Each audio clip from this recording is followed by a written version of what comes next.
In this video, I'm going to show you how to fix the Home Depot app not working. First, to resolve this issue, we will first head over to our device settings. From here, scroll down and tap on General. Once you're in the General Settings tab, look for iPhone Storage option and tap on it.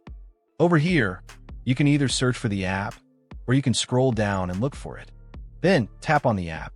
On the next screen, you need to tap on the Offload app option. A confirmation pop-up will come up. Now tap on the Offload app option here. It'll take a bit for processing, and then a reinstall button will show up. Simply tap on it to reinstall the app. This should resolve the issue, but if it doesn't, then you need to check if the app is running an older version.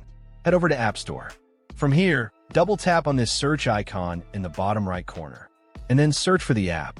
Once the app comes up in the search result, and if you see this update button right next to the app, simply tap on it to make sure you're running the latest version of the app. However, if you continue to encounter this issue, then you will need to completely reinstall the app, which usually resolves the problem.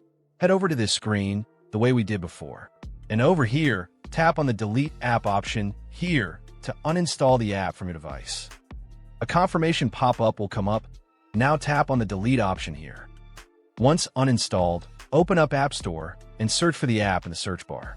After the app comes up in the search result, simply click on this cloud icon to install it back onto your device. Hopefully, this resolves the issue. If it does, consider sending a super thanks to support our channel. And also don't forget to hit the subscribe button. We'll see you in the next video.